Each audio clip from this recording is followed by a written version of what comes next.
Pemirsa, menurut data dari Kemenkes RI, demam berdarah dengue atau DBD di Indonesia kini mencapai 35.000 kasus dan 290 diantaranya meninggal dunia. Sebagai upaya menurunkan angka kasus DBD, Kemenkes mengimbau masyarakat agar melakukan 3M hingga melakukan vaksinasi DBD.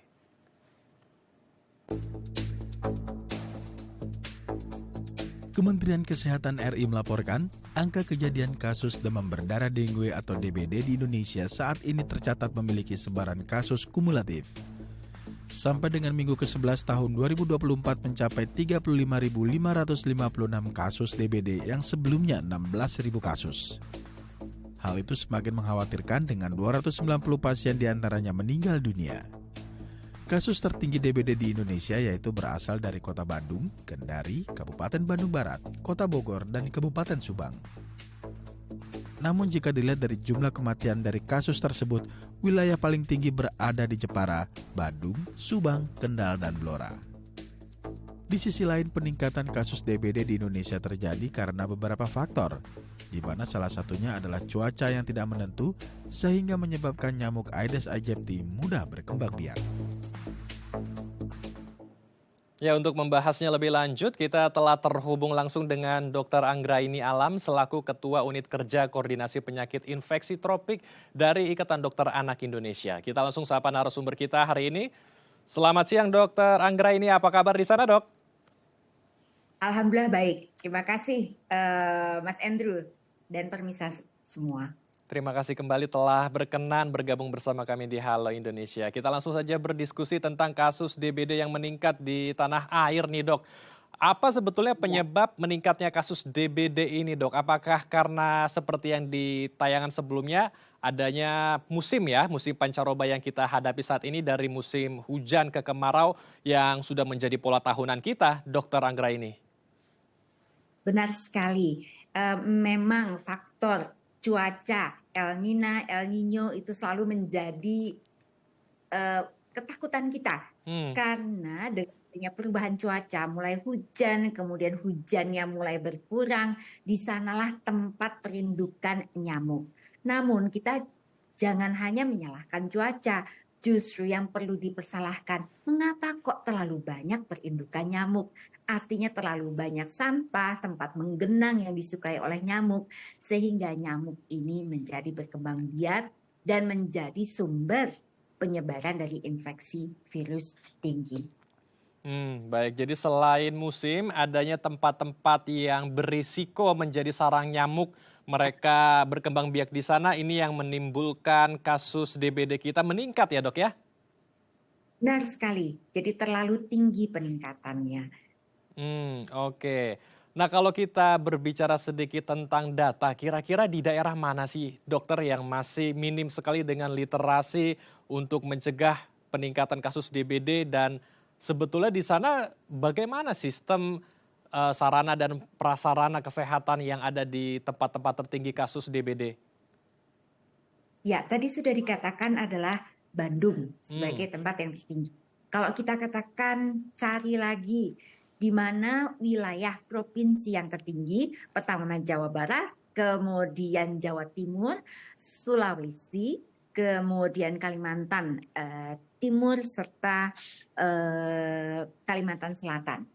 Itu adalah 5 provinsi yang tinggi. Apakah karena literasi? Kalau literasi itu tampaknya memang tidak hanya 5 provinsi tersebut, tetapi seluruh Indonesia perlu mengenal apa itu dengue.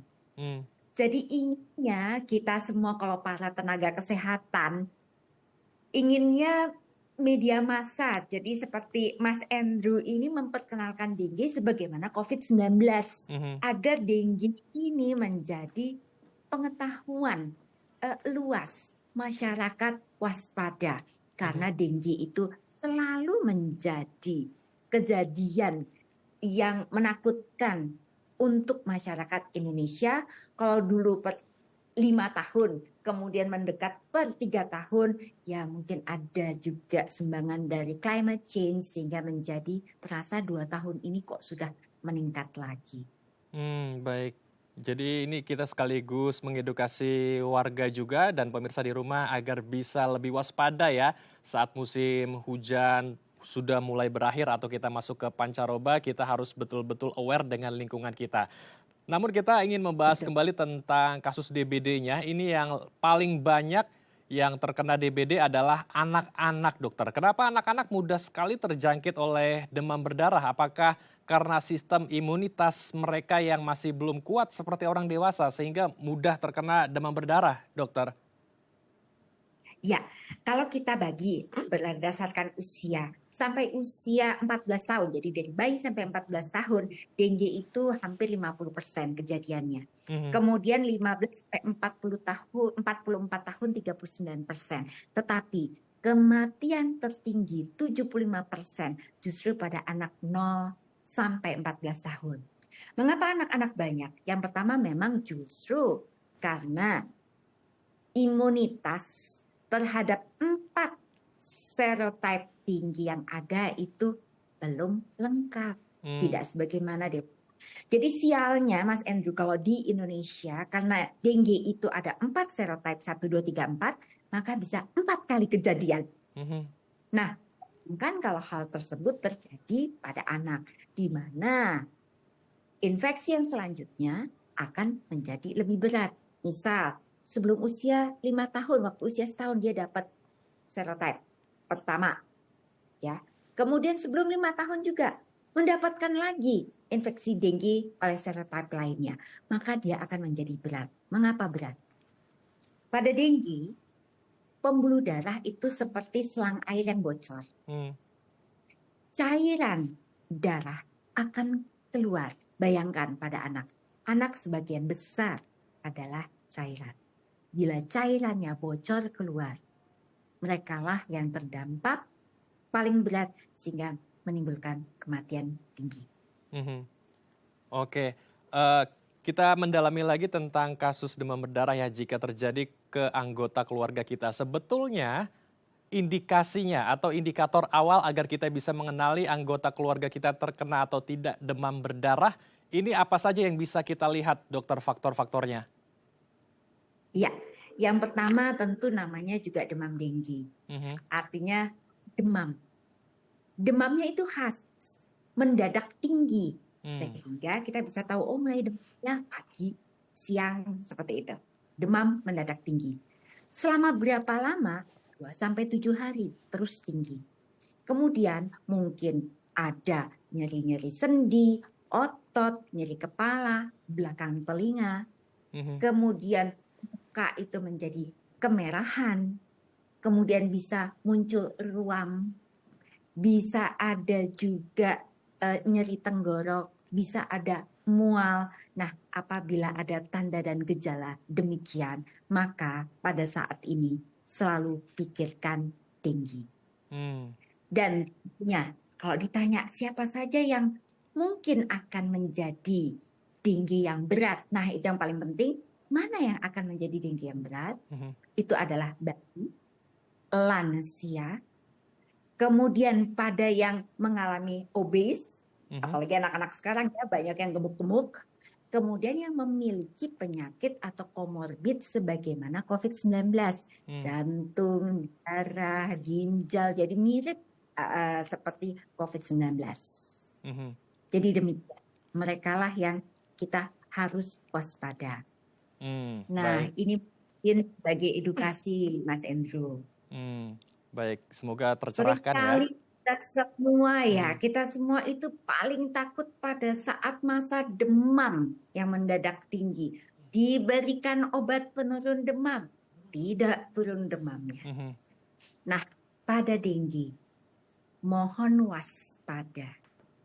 baik, Justru bila mana demamnya mulai turun, hanya mulai turun. Di sanalah istilah kita, istilah WHO, dari fase demam, dia akan masuk ke fase kritis. mmm, Di fase kritis, komplikasi, shock, perdarahan, dan lainnya yang sering kali terjadi. Oleh karena itu, masyarakat semua, para orang tua, hati-hati bila mana anak pada saat fase demam kemudian menjadi turun demam, tetapi tampilannya bukan menjadi semangat, kok malah loyo, kok malah males minum, buang air kecilnya kok sedikit, langsung bawa anak ke rumah sakit. Baik, terakhir dokter singkat saja untuk melakukan pencegahan ya, selain 3M, menutup, mengubur, dan menguras, kemudian melakukan ABATE dan fogging, apa saja yang harus dilakukan masyarakat agar kita bisa sama-sama mencegah kasus demam berdarah di lingkungan kita, dokter? Nomor 1 tadi Mas Andrew, betul sekali. Stop perkembangbiakan nyamuk. Pakai baju panjang. Kemudian lotion boleh anti nyamuk untuk usia 2 bulan dan ke atas. Dan sekarang kita punya juga inovasi Wolbachia nyamuk. Dan ada vaksinasi dengue. Di Indonesia, Badan POM sudah mengeluarkan izin untuk 2 vaksin dengue di Indonesia. Bisa digunakan yang pertama untuk usia 9-16 tahun, sedangkan vaksin kedua bisa diberikan untuk usia 6 tahun sampai 45. Baik. 1, prevensi jangan terinfeksi dengue. Yang kedua adalah bila mana ada demam, kemudian demam mulai turun, tetapi kondisinya tidak menjadi baik, maka segera ke rumah sakit. Baik, kita harapkan diskusi kita hari ini bisa memberikan insight yang sangat bermanfaat bagi masyarakat dan pemirsa di rumah agar kita bisa bersama-sama mencegah kasus demam berdarah di lingkungan kita. Terima kasih dokter telah bergabung bersama kami di Halo Indonesia. Salam sehat dokter. Salam sehat, terima kasih Mas Andrew. Baik pemirsa, setiap tahunnya kita wajib melaporkan SPT pajak. Mengapa hal ini perlu dilakukan? Usai jeda kita akan membahasnya bersama Roberto Ritonga, penyuluh pajak Kanwil DJP Jakarta Utara. Tetap bersama kami di Halo Indonesia.